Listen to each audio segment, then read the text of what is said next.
Gostaria de ler um texto aqui em Efésios 8, mais uma vez, copiando do texto selecionado pela irmã Bianca na lista de orações que ela redige. E ao final desta lista foi colocado Efésios 6. Gostaria de ler aqui com os irmãos os versos 18 a 20, os quais Paulo também fala de sua experiência no avanço do Evangelho. Diz assim: orando em todo o tempo, com toda oração e súplica no Espírito, e vigiando nisto, com toda perseverança e súplica por todos os santos, e por mim, para que me seja dada no abrir da minha boca a palavra com confiança, para fazer notório o mistério do Evangelho, pelo qual sou embaixador em cadeias, para que possa falar dele livremente, como me convém falar. O texto vem a calhar também com o comunicado que eu gostaria de dar em detalhes depois da oração. Hoje seria o último dia da nossa semana de oração programada, orações diárias em conjunto, mas estenderemos então aí por mais 2 semanas neste propósito. É um privilégio, mais uma vez, estar aqui à frente desta importante reunião semanal, onde podemos interagir com irmãos de várias localidades do país e mesmo de fora. Fiquem à vontade para deixar os seus recados, suas mensagens. Pegando esse tópico, então, da nossa semana de oração, que foi estipulada, e hoje, então, comunicamos aos irmãos no grupo de oração que seria estendido o tempo. Tivemos, então, aí um propósito em especial também de continuar, então, realmente com as orações diárias em conjunto às 9 da manhã, 3 da tarde e 9 da noite, estendendo pelas próximas 2 semanas, finalizará no dia 13 de dezembro, numa terça-feira, e teremos um jejum, então, marcado. O início, então, no almoço da sexta, finalizando no almoço do sábado, os dias 9 e 10 de dezembro. Então, se alimenta no almoço da sexta e vai correr aí 24 horas, finalizando, então, para a pessoa pode voltar a se alimentar no almoço do sábado. Então, os dias 9 e 10, mais próximos ao final dessas 2 semanas que vamos estender de orações, teremos esse jejum especial. Aqui, a irmã Bianca trouxe um texto bastante conhecido também de Esther, capítulo 4, versos 15 a 16, que nos declaram: então disse Esther que respondesse a Mordecai: vai, ajunta a todos os judeus que se acharem em Suzã e jejuai por mim, e não comais nem bebais por 3 dias, nem de noite nem de dia. Eu e minhas servas também jejuaremos, pois irei ter com o rei, ainda que é contra a lei, se perecer, pereci. Esse ato de fé que foi necessário naquele momento de crise que estava havendo para o povo de Deus, havendo então esse propósito, justamente Mordecai chama Esther para a responsabilidade, falando que ela tinha esta responsabilidade justamente de, na posição que ela estava, agir em favor do seu povo e não permanecer escondida. Sua identidade judaica era secreta até aquele momento, mas Mordecai falou: talvez seja por isso que Deus providenciou que esteja agora aí. O objetivo, então, aqui é comentado em favor do congresso que será realizado no final do ano, que nada venha impedir a realização deste evento, assim como a chegada dos irmãos e amigos visitantes. Que desde já também, de nossa parte, ocorra o preparo espiritual, a fim de levarmos um espírito cristão para a reunião, assim recebermos bênçãos especiais da divindade triuna. Nós vamos comentar um pouco sobre esse preparo necessário. Não podemos ir de qualquer forma a essas reuniões, não podemos correr o risco de sermos usados como instrumentos na mão do inimigo para justamente causar algum mal nessas reuniões em que o povo de Deus se reúne.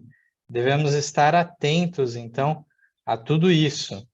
Convidamos todos que sentirem o desejo de estarem unidos conosco nesses propósitos.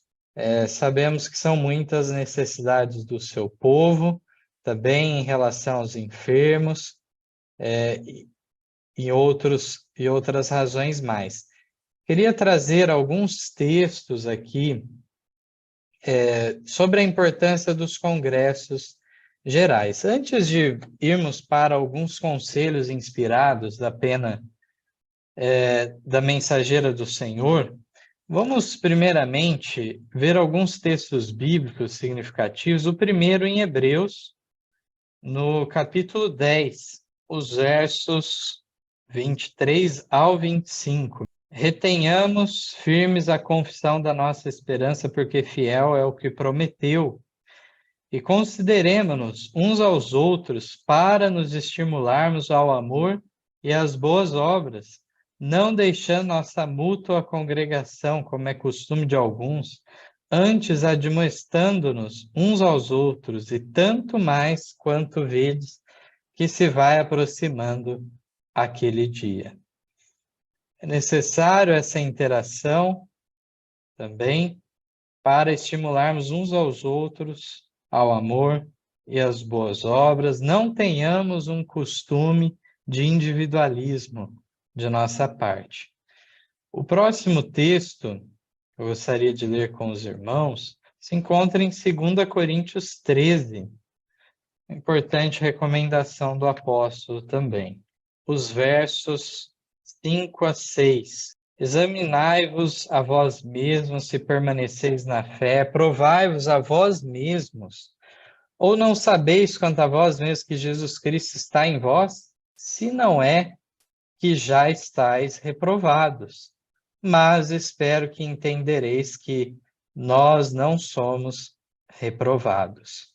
Então, exame íntimo, exame pessoal da sua verdadeira condição espiritual, coisa que nenhum outro ser humano pode fazer por nós. É necessário ser realizado, e momento em que vai se fechando um ciclo, seja de uma semana, de um mês, de um ano, em reuniões especiais, então, preparativos muitas vezes para tomar parte na comunhão com a Santa Ceia, lava-pés, tudo isso é necessário um preparativo para tomar parte de maneira digna. Nós vemos nesse texto que Paulo incentiva, assim, esse exame próprio.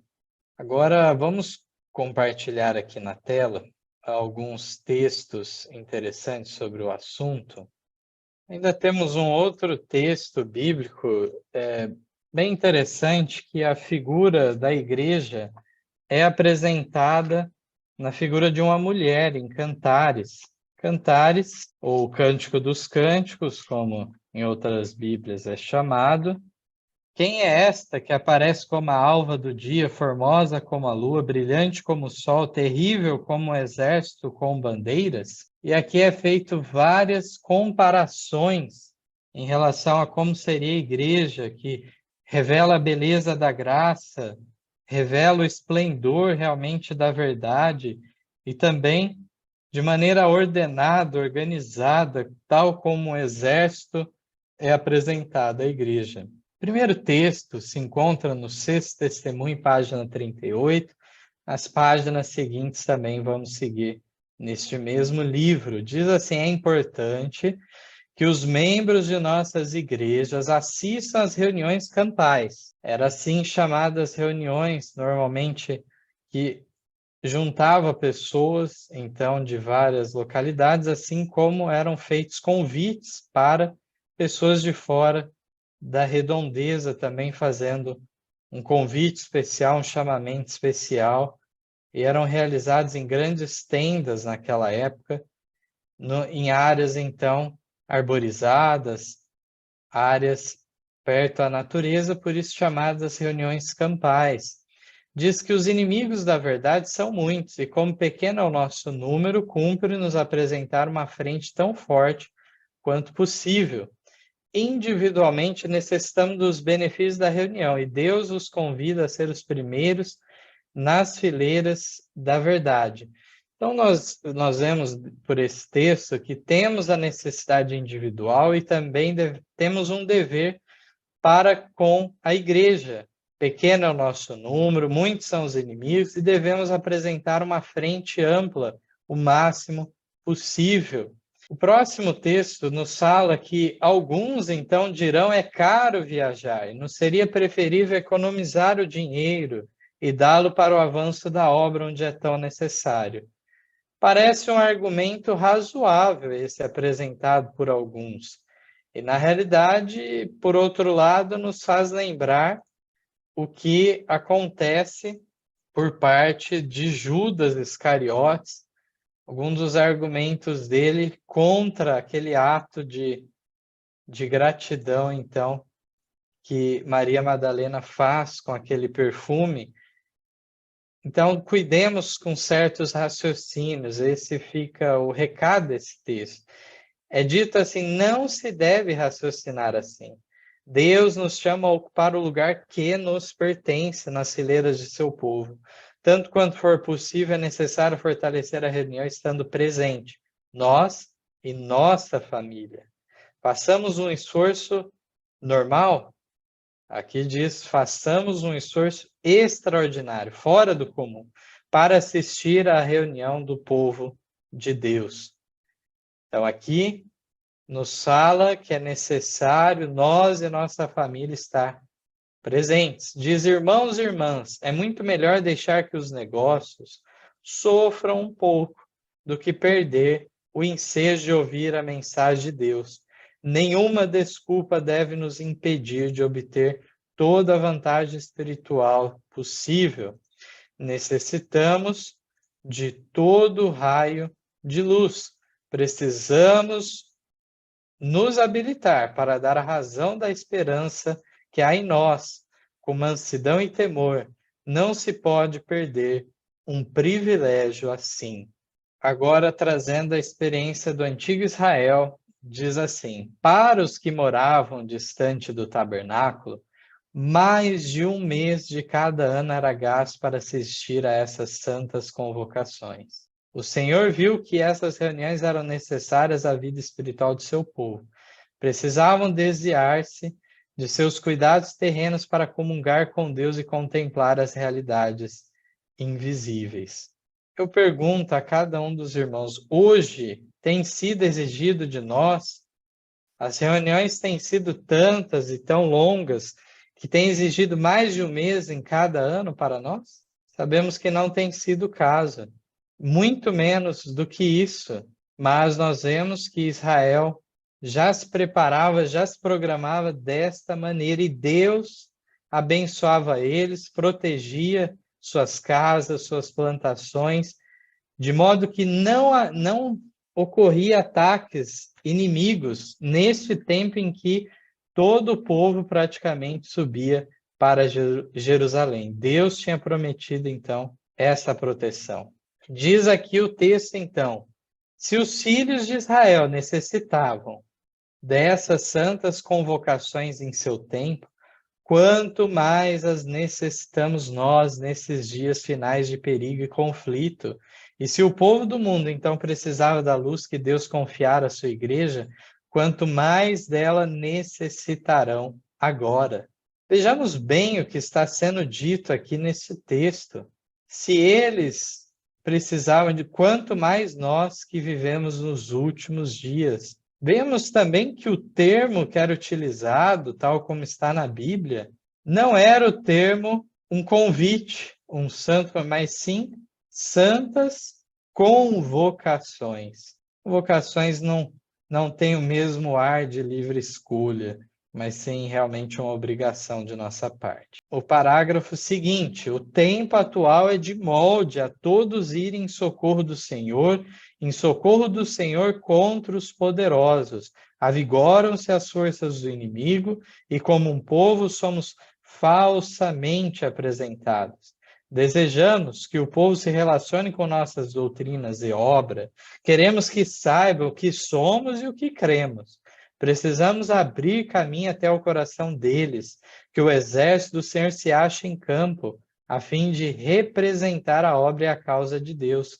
Não há desculpa, o Senhor necessita de nós. Ele não faz sua obra sem a cooperação do instrumento humano. Frequentemos as reuniões campais, ainda que isso nos custe algum sacrifício, e vamos dispostos a trabalhar. Então, realmente, é necessário também dar um bom exemplo, um bom testemunho nessas reuniões, para se tirar os preconceitos, as falsidades, as difamações, calúnias que são jogadas contra o povo de Deus, a reputação manchada por conta de falsidades plenas. E aqui nós vemos que as pessoas terão oportunidade, pessoas de fora também, devem ter nessas reuniões oportunidade de saberem realmente o que somos e o que cremos. Além disso, devemos fazer todo o esforço para levar os amigos, não em nosso lugar, mas conosco, para estarem ao lado do Senhor e obedecer-lhe os mandamentos. Precisamos ajudar os que mostram interesse em ir, dando-lhes, se necessário, comida e alojamento. Os anjos comissionados a ministrar aos herdeiros da salvação nos farão companhia. Deus fará grandes coisas por seu povo, abençoará todo esforço para honrar-lhe a causa e promover o avanço de sua obra. Que bendita esperança nos é deixado nesse texto aqui. Fala claramente desses convites também que faremos aos nossos amigos, parentes, de estarem presentes e ajudá-los, auxiliá-los para que ocorra de fato este caso. Continuando, já na página 62, diz assim: nos cultos de nossas campais deve haver música vocal e instrumental. Instrumentos musicais eram utilizados nos serviços religiosos dos tempos antigos. Os adoradores louvavam a Deus com a harpa e símbolo, e a música deve ter também seu lugar em nossos cultos. Então, aqui diz que era utilizado instrumentos musicais, assim como havia os cantores levitas, tudo isso ocorria no serviço do templo nos tempos antigos. Então, isso serve de parâmetro para hoje haver o mesmo uso de música vocal e instrumental, as duas coisas. Diz que os adoradores louvavam a Deus com harpa e símbolo, a música deve também ter seu lugar em nossos cultos, fará aumentar o interesse. Todos os dias deve ser realizado um encontro de louvor, um culto simples de ações de graças a Deus. Haveria muito maior poder em nossas reuniões campais se possuíssemos genuíno senso da bondade, misericórdia e longanimidade de Deus. E se maior quantidade de louvor irrompesse de nossos lábios para a honra e glória de seu nome. Temos de cultivar maior fervor de espírito. O Senhor diz: aquele que oferece sacrifício de louvor me glorificará. Salmo 50, verso 23. Então, aqui, mais uma vez, destaca como nos falta, muitas vezes, também palavras de gratidão a Deus. Não só pedidos, não só o abrir do coração em sofrimento e angústia. Tudo isso Deus aceita de nossa parte. Mas não devemos esquecer, realmente, das bênçãos que Ele já nos concedeu. Rogaremos por maiores bênçãos, mas já gratos por tudo aquilo que Deus já nos fez. Mais coisas Deus poderia fazer por nós, se assim raciocinássemos e assim procedêssemos em nossos cultos religiosos. Aqui, no Testemunho para a Igreja, volume 2, página 597, é declarado: não pode haver influência mais prejudicial a uma reunião campal ou a qualquer outra reunião religiosa do que os muitos encontros pessoais e a conversa descuidosa. Frequentemente, homens e mulheres se reúnem em pequenos grupos e empenham-se em conversa acerca de assuntos comuns que não se relacionam com a reunião. Alguns trouxeram consigo suas fazendas, outros suas casas, e estão a fazer planos para construções. Alguns dissecam o caráter de outros e não têm tempo ou disposição para esquadrinhar o próprio coração, para descobrir os defeitos do próprio caráter, a fim de corrigir-lhe os erros e aperfeiçoar a santidade no temor de Deus. Que seríssima advertência nos é dada, que cautela, que vigilância em relação às nossas palavras. Não é um mero encontro social. Não tem essa finalidade, simplesmente. Ainda que seja muito boa oportunidade encontrarmos irmãos que não víamos há tempo, temos sim os momentos fora de reunião que teremos nossas conversas particulares, mas que seja tudo envolto numa preocupação espiritual e não em assuntos comuns. Isso aqui não está limitando apenas ao sábado, mas também aos demais dias. E mais grave ainda, não só aqueles que trazem preocupações do dia a dia, do cotidiano para as reuniões, mas aqueles que também procuram dissecar o caráter de outros. Nesta obra de crítica, realmente fica difícil o autoexame, o qual já comentamos. Continuação nos diz que se todos quantos professam ser seguidores de Cristo aproveitassem o tempo fora das reuniões para conversar sobre a verdade, para deter-se na esperança do cristão, e examinar a si mesmo, e em fervorosa oração diante de Deus, rogando-lhe a bênção, muito mais seria a obra realizada do que já temos visto. Os incrédulos que acusam falsamente os que creem na verdade seriam convencidos por causa de sua boa conversação em Cristo. Nossas palavras e atos são o fruto que produzimos, portanto, pelos seus frutos os conhecereis. Mateus 7:20. Diz o texto do Sexto Testemunho, página 87, foi-me mostrado que nossas reuniões campais hão de crescer em interesse e êxito ao aproximarmos-nos do fim.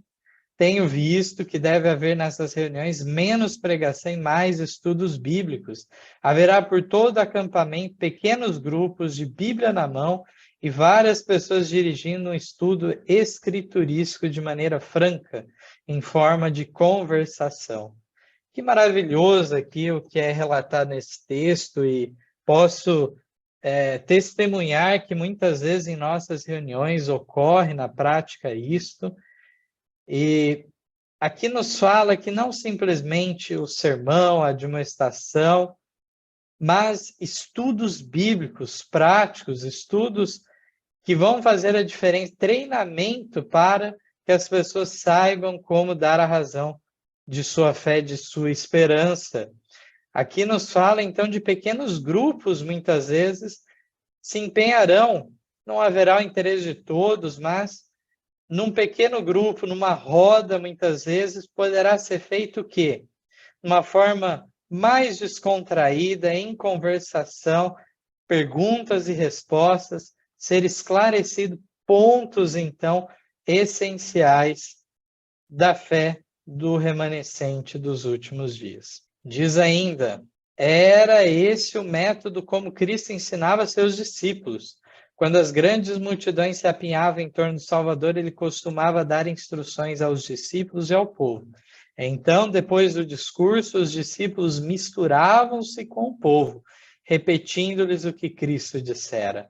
Muitas vezes os ouvintes haviam aplicado mal as palavras de Cristo, e os discípulos lhes diziam o que declaravam as Escrituras e o que Cristo havia ensinado que elas diziam.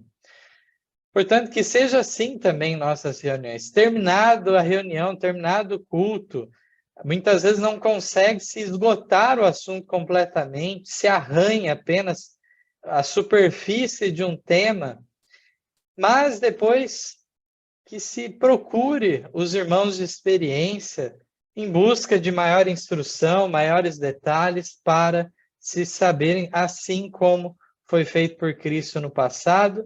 Havia, então, diversos discípulos depois para dar atenção a essas pessoas de maneira mais individualizada, de forma personalizada.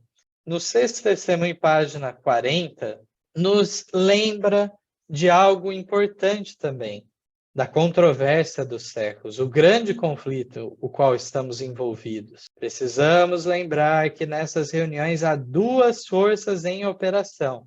Uma batalha invisível a olhos humanos está sendo travada.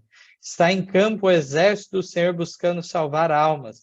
Satanás e suas legiões também estão em atividade, buscando por todos os meios possíveis enganar e destruir. Dia a dia prossegue a batalha. Se nossos olhos pudessem abrir para ver em operação os instrumentos bons e os maus, não haveria frivolidade, vaidade, nem gracejos e brincadeiras. Se todos se revestissem de toda a armadura de Deus e combatessem corajosamente as batalhas do Senhor, obter-se-iam vitórias que fariam tremer o reino das trevas. Realmente, se tivermos isto em mente, dessa batalha que está sendo travada, esse conflito entre as forças do bem e do mal, teríamos mais seriedade ao tomarmos parte nessas reuniões. Para finalizarmos, na página seguinte, ainda nos faz esse último apelo importante para cada um de nós. Diz assim: nenhum de nós deve ir à reunião campal confiando nos pastores ou nos obreiros bíblicos para torná-la uma bênção para nós. Então, não devemos ir a reuniões campais, nas reuniões gerais, os congressos gerais, confiando, então, que os líderes, os que encabeçam as reuniões, vão torná-la uma bênção para nós. Deus não quer que seu povo dependa inteiramente dos pastores. Não quer que se enfraqueçam dependendo do auxílio de criaturas humanas. Não devem, como crianças impotentes, apoiar-se em outros. Como despenseiro da graça de Deus, todo membro de igreja deve sentir sua responsabilidade individual de ter vida e raiz em si mesmo. Cada um deve sentir que, em certa medida, o êxito da reunião depende dele. Não é correto dizer não sou responsável, nada terei a fazer nessa reunião. Quem se sente assim, olha a seriedade agora do que é dito pela mensageira do Senhor. Aqui diz que cada um de nós deve sentir que a nossa influência, as nossas ações, as nossas palavras, depende de nossas atitudes, em certa medida, o êxito da reunião. Não devemos ir com o espírito de não sou responsável, não farei nada. Diz que quem se sente assim está dando a Satanás oportunidade de operar por seu intermédio. Ele vai encher sua mente com maus pensamentos, dando-lhe alguma coisa para fazer em suas fileiras. Em vez de somar com Cristo, você estará dividindo. Então, realmente, se não estivermos em vigilância e oração, o que ocorre? Ocorre que, se nós não estivermos sendo instrumentos de Deus, certamente seremos instrumentos na mão do adversário de nossos irmãos, o acusador, de dia e de noite. Possamos, então, com essas recomendações inspiradas, estarmos atentos a tudo isso e que tenhamos uma excelente reunião, realmente muito proveitosa em todos os aspectos. Vamos prosseguir em oração para que nada venha impedir a realização do evento, assim como que vários irmãos que têm o interesse, têm o propósito, a vontade de estar presente nessas reuniões. Que realmente Deus abra o caminho para essas pessoas vejam a importância e realmente tenham o propósito firme, fazerem os planejamentos para estar presentes, então, nessa reunião que já anunciamos anteriormente, inclusive, será realizada aqui em São José do Rio Preto, no estado de São Paulo, nos dias 30, 31 de dezembro e dia 1 de janeiro, tendo final no domingo.